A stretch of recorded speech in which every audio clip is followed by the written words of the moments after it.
Msichana huyo, ili kuokoa pesa, alikuwa anakula wali mweupe wa bure unaotolewa na kantini kila siku. Siku moja, shule ilikubali mwaliko kutoka kwenye kipindi cha televisheni kilichopanga kuonyesha mazingira ya shule kwa umma.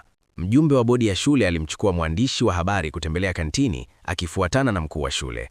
Mkuu wa shule kwa kujiamini alidai kwamba kila mwanafunzi angeweza kupata mlo kamili na wa kushiba, lakini sekunde iliyofuata waliona kwenye meza ya msichana huyo kulikuwa na bakuli moja tu la wali mweupe na maji. Mkuu wa shule alieleza haraka labda msichana huyo alikuwa hajisikii vizuri, ndio maana leo alikuwa anakula wali tu, lakini msichana alisema ni kwa sababu wali pekee ndio ulikuwa wa bure. Alipomwona mkuu wa shule akimkaribia akiwa na kundi la watu, msichana alidhani hata wali huo ungeanza kutozwa pesa, hivyo kwa wasiwasi alichokonoa vitu vyake vyote ndani ya begi lake na kisha akatoa sarafu zake zote za akiba. Walipoona msichana akiwa katika hali ya kusikitisha kiasi hicho, watazamaji wa kipindi hicho waliikosoa shule kwa kuwapuuza wanafunzi wake. Hesabu za shule zilionyesha wazi kuwa kulikuwa na fedha nyingi, lakini wanafunzi wao hawakuweza hata kumudu chakula. Mjumbe wa bodi naye alishtuka sana aliposikia maneno ya msichana huyo. Alimuuliza kwa nini hakuomba msaada wa kifedha kwa wanafunzi maskini, lakini msichana alikuwa anaogopa sana. Aliposikia hilo, alisema nafasi zote za msaada wa kifedha zilikuwa zinachukuliwa na kiongozi wa darasa na hakuweza kuthubutu kushindania. Mjumbe wa bodi alimkemea mkuu wa shule kwa hasira. Alikuwa ametoa fedha mahsusi kwa ajili ya wanafunzi maskini, lakini zilikuwa zimeporwa na watu fulani. Wakati mkuu wa shule alipokuwa akijaribu kueleza, mwandishi wa habari ghafla alivutiwa na medali iliyokuwa mezani. Ilikuwa ile ile ambayo msichana alikuwa ameitoa kutoka kwenye begi lake. Mwandishi wa habari aliichukua medali hiyo na kumuuliza mjumbe wa bodi kuihusu. Mjumbe wa bodi aliitambua mara moja kuwa ilikuwa medali ya shujaa wa vita daraja la kwanza. Hakutarajia msichana huyo angekuwa na kitu kama hicho. Msichana alisema medali hiyo ilikuwa urithi wa babu yake. Alikuwa amepigana vitani alipokuwa kijana. Baada ya kusikia maneno ya msichana huyo, kamanda wa kijeshi wa mkoa aliyekuwa akiangalia kipindi hicho alishtuka sana. Ilibainika kuwa babu wa msichana huyo alikuwa mkuu wake wa zamani. Alijitoa muhanga vitani ili kumuokoa. Alikuwa ameahidi mkuu wake kuwa angelitunza familia yake vizuri. Hakuwahi kufikiria kuwa msichana huyo alikuwa akiishi maisha ya namna hiyo. Kamanda mara moja aliwaamuru askari wake waandae magari. Alitaka kukimbilia shuleni kwa msichana huyo mara moja. Baada ya wao watatu kujua kuhusu babu wa msichana huyo, waliinama mbele yake kwa heshima wakimuenzi babu yake.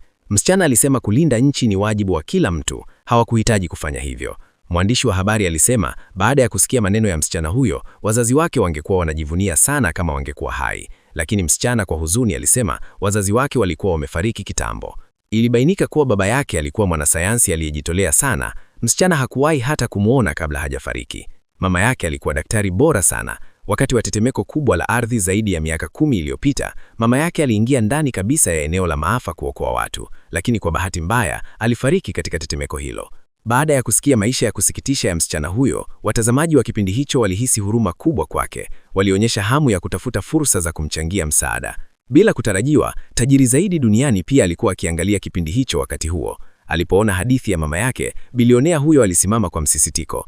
Baada ya kuona jina la mama yake, bilionea huyo alimwamuru msaidizi wake kwa haraka kununua tiketi ya ndege. Ilibidi ampate msichana huyo haraka iwezekanavyo.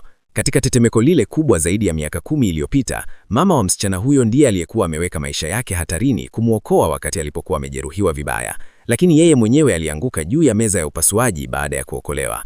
Bilionea huyo kwa muda alikuwa anataka kulipa deni la shukrani. Alikuwa amekuwa akitafuta ukoo wa mwokozi wake. Sasa hatimaye alikuwa amemgundua msichana huyo. Shuleni, mjumbe wa bodi alikuwa na hasira kali baada ya kusikia simulizi ya msichana huyo. Hakuamini kuwa shule ingewatendea kwa namna hiyo warithi wa shujaa. Alipokuwa anataka kumfuta kazi mkuu wa shule, kiongozi wa darasa, Linda, ambaye alikuwa akimnyanyasa msichana huyo, alikuja. Yeye pamoja na wanafunzi wengine walimdhihaki msichana wakisema anakula bakuli moja tu la wali ili kupata huruma. Lakini msichana alisema kweli hakuwa na pesa. Mjumbe wa bodi akaonyesha mashaka. Kwa sababu msichana hakuwa na pesa na hakukuwa ameomba msaada, angeweza kujisaidia kwa kufanya kazi ya muda. Lakini msichana kwa machozi alisema alikuwa akifanya kazi kwa bidii sana ili kupata korama za maisha. Lakini meneja wa mgahawa alimfukuza kazi jana bila haki. Meneja huyo hakuishia tu kumzuia mshahara wake wote, bali pia aliwatuma watu wake kumtisha. Aliposikia kuwa msichana huyo alitendwa kwa dhulma kiasi hicho, mjumbe wa bodi alihisi uchungu mkubwa sana.